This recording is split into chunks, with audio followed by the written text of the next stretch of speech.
Who's having? Stand up. If I just sit down and speak, No, it's fine, it's fine. then they call it for that ability to communicate with government. Okay, so two clash points in the summary. So I'm going to talk about choice and reflecting opinions, and I'm also going to talk about governance. And within governance, I'm going to talk about accountability, but I think they're very strongly linked. My rebuttals into Woman insofar as I'm going to start by talking about choice, because I think it's a less important clash point, and I'll explain why in a second, because I feel it deals quite well with closing opposition. But to talk about choice first, what we get from opening opposition, we get this idea that it's not perfect, right? You can't, got to make contradictions, what you believe or something, you can't select everyone you want to. There's some sort of problem with that. But firstly, we're not really sure why 10 boxes is much better than 2, right? As in, presumably they support every person having their own political party, so at some point, on either side of the point, compromises are being drawn or whatever else. But furthermore, I think that what we don't get, and this is coming into more sort of country closing opposition, is that you get this idea that like, parties are in some way like unchangeable, monoliths, but they're not, right? They radically change their policies over time in a way which is great. We pointed out crime recently in the United States, right? They said, what if I'm a gay man who wants to vote for a pro-gay marriage Republican? Well, then you should have voted for John Huntsman in the last round of the elections, and you should vote for him again if he runs or someone similar. But there are candidates like that. You should vote for Ron Paul or someone. He's pro-gay marriage. And they do exist, and there are ways of doing it. Because, similarly in the United Kingdom, the Labour Party's conference, whatever else changes things, right? The dropping of Clause 4 was a big change, because it signified an end to it being a socialist party, and that's fine, right? Because that's where people move. But more importantly, when it comes to this, right, is the question is, whose vote are people going after when we're asking about parties changing? Because on their side, you're going after a core vote strategy, right? A group of people who prioritise the Green Movement, or a group of people who prioritise the pirate movement, or whatever else, right? Which means that there is no real need for you to change to try and move beyond them. Whereas in a two-party system, median voter theory comes into effect. So that's where the people who you need to win the election are those who are closest to the centre and most moderate, right? Which means that actually you're forced to change to move towards each other to try and get those voters, right? Because the people at the very edge of your party are going to vote for you anyway, right? You don't have to focus on showing off that vote, because there's nowhere else they go. Which is why the Conservatives can do things like, it was a Conservative government, okay, which implemented gay marriage despite being a socially conservative party, because of median voter theory and moving together. And I think that's the thing to remember when we're talking about it, okay, so parties do change a lot and do come together, right? And then they say, but they only pick the most moderate of the people in the Well, fine, right? Because that's one which has some sort of broad base and support, and what we should care about. On that? Yes. Yes, but those moderate people are not represented really the minorities, because they only take people from the minorities that think as them, as what they really think and want. Well, firstly, I just object the idea that there's a way in which certain minorities think. I object the idea that it's an African-American way of sort of thinking about politics. But more importantly, they take whatever is acceptable to the rest of the country, right? So, sure, that minority doesn't get exactly what they want, but they are definitionally a minority. There are other interest groups which have to be clashed against, right? And ultimately, not everything can be done. Some people lose out. And we're fine for those an extreme minority to be the ones who lose out. But sort of going on then, having dealt with that, this idea of governance and ability to govern, I think this is the most important thing because, A, we can point how it actually affects people's lived experiences, right? When we're talking about government, it actually does affect people's real lives, how good government is. And B, questions about choice are presumably about individuals doing what's best for them. So we're happy to remove that if it ends up a situation which is better for them, which is better governance. Why is better governance on our side? So firstly, on day-to-day working, government exists, right? Which is actually glib, but true, right?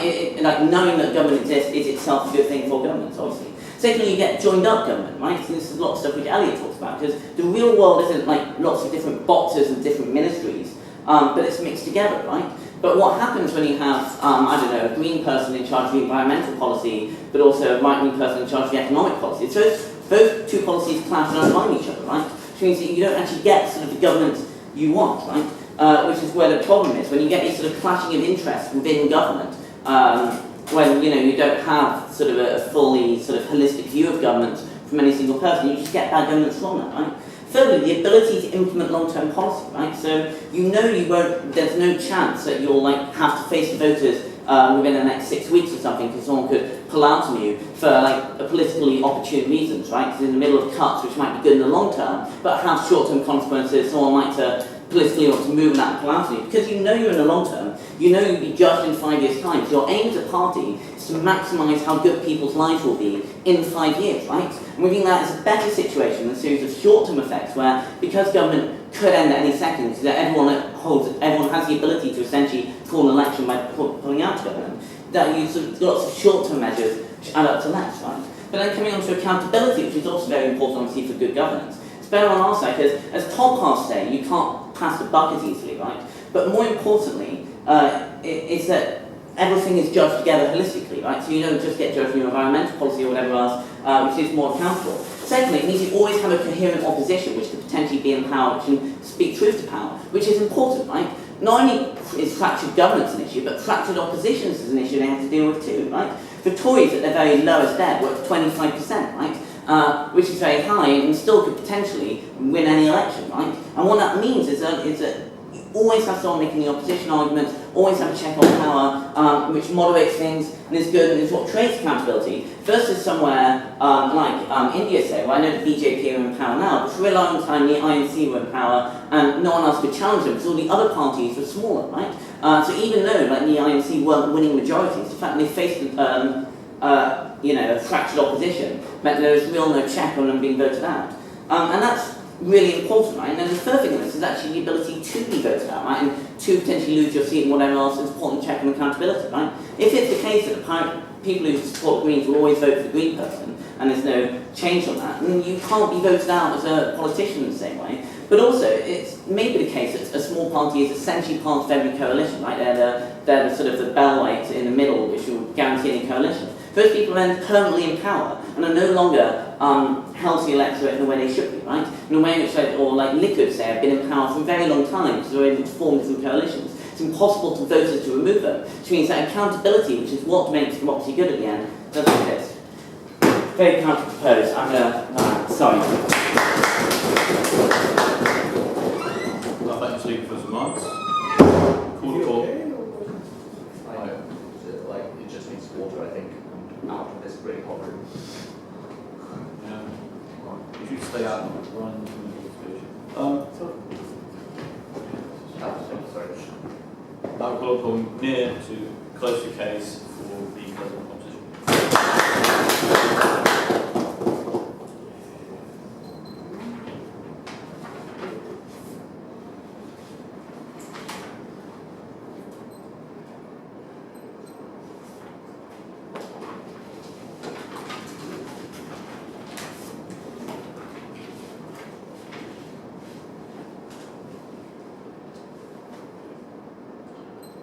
This debate basically is whether we want a government who is more stable or doesn't represent that much of the public, or do we have a government that represents better the public and therefore it might fall more often, even though we disagree with that. That's what I'm going to sum up this debate. I'm going to explain to you firstly why the most important thing in a government doesn't really matter which one of them is the representative part, is the fact that people feel represented by the government, and then I'm going to explain to you why I'm going to get representative better under our side of the table, and lastly, whether we're still going to get a lot of stability with our motion. But before that, some rebuttal. So basically, they're saying that the big parties have the core center of people that are going to vote for them anyway, and they're going to fight for the people outside. Two answers to that. Firstly, if the outside people it's contradictory to the central people. Let's take an example. For example, the Republicans in the United States. If the Republicans will try to go after the gay votes, that will probably piss off many people inside the core that you do not want to piss off. People who still might go and decide this government doesn't represent me at all and might not vote at all. It doesn't mean that they for sure go and vote for the Democrats, but you still might lose power. What this goes? This goes that the other side knows that these are votes in his pocket. It doesn't really need to go and fight for the gay votes or for the black people votes, because they're only going to vote them because they only hate the other side. And therefore, they don't really need to implement many will try to fight for the votes. Therefore, we get parties that are less representative of them. Secondly, they're getting at the fact that it's better. Why? Firstly, because the government exists.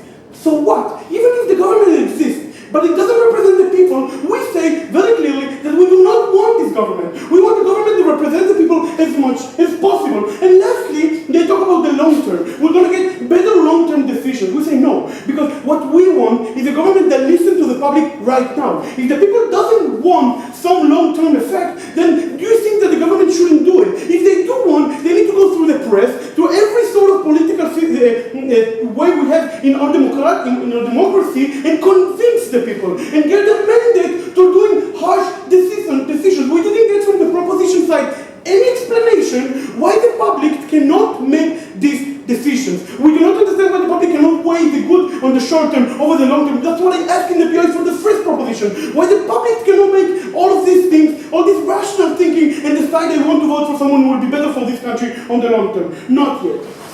Quickly, let's get to why this is better. The first reason and the foremost is because even if they're going to sit here and talk for 2 hours, they're still not going to convince me that putting my vote, 1 of a 10 of a million, is going to really make a big difference on reality. The main reason why people go and vote is because they need to feel connected. They need to feel represented. They need to see that in the government there is someone who is going to vote for them. This is the main and the foremost, the most important reason why we give people the option to vote. With that in question, we say what is the best way to represent that? When we say that the best way to do it, and that's what I'm getting to the representative part, is to do it by giving more options. Is to give to people more options to choose not only which ideas, but the way of each one of them. Because we say that if they are gay people, that the most important part of their life is gay rights, not yet guys, that's the most important thing, then even if there is a big party who's in favor of gay rights, it doesn't represent who they are. It doesn't represent how they feel in life. We want representatives in the House of Representatives that say that are as close to the ideas as I am. That's exactly the first thing that we are losing. But the second thing we are losing is that even if the majority wants something, as my partner explained to you, even if there is minority inside one of the parties, we say that together with the other party, you might get a majority for some idea that might not pass the law. The greatest example for that is the Senate in the United States, who is not functioning for God knows how many years. And why is that? Because the only thing they are going is they're fighting each other. That's the only mandate. Every good decision that the Republicans are doing, the Democrats are going against them only because they cannot go with the Republicans. Even if there are people inside the Democrats that believe in that, they still cannot vote because it will be going against the party. It will be going against the idea of the party. That is the strongest thing when you're talking about that. The last idea that we got from the second proposition is the idea that you're going to get minorities inside the big parties. And I want to tackle that because who are the minorities you are going to get? We are saying when you do not feel the need to fight for these votes, probably you're going to get some puppets. You're going to get some people that you can control easily. People are not going to make any sort of problems. If the Democrats want to go for the gay votes, even though they don't really need to, they're going to put someone who doesn't really go and who doesn't really say, who is not going to interfere with their day-to-day work. They're going to put someone that they can show in the press and say, look, we are in favor, we have one of 100 that is in favor of gay rights. They're not going to put someone who in other position might be in the opposition and fight all day and go to the press. This is exactly the kind of things that needed to in order to pass laws, to show people, to show the majority the problem and show the majority that there is a minority oppressed. We're not going to get that. Before I continue, I take first. In case of opposition, minority party can never win election because they have no enough support. In long terms of minority, LGBT interest never been represented by a small party. Right, so basically before that the second proposition is telling us that the minorities can control everything, they're telling us they cannot do anything. The truth is that there's someone in the middle, and that's exactly what I'm going to explain to you. Because the second proposition tells us that the minorities do whatever they can. Therefore we don't have stability because everybody will be, there will be no government. But firstly, if you think of probably one of the examples that have the countries that have the most minorities in the world, like Israel, we see that in many times, most of the time we have functioning government. We have more than 13 different parties who have been elected to the parliament, but we still have a government. Why is that? Because even the minorities understand that if they are the one to blame for not being a government, they're going to become the public enemy. It's exactly my partner told you. This is the worst can happen. The worst thing that can happen to a minority is being seen as the public as the one responsible for all the problems that the second proposition just explained to us. Therefore, they're going to flex a little bit. There's going to be some checks and balances. They're going to say, look, this time, if it's not a core issue for me, I can go with them. I can go with the majority. The only time they are going to fight is when it's going to be something in the core essence of their party. The most important things for the voters. And in that case, if that is something that will happen, then what might happen is either they go with the opposition, if they will side up with the opposition and say, we're going to take down this government and go with the other side, or there will be no government because it simply doesn't represent what the people want. Because of all of these reasons, we call it to oppose. Thank you. I thank the speakers' remarks.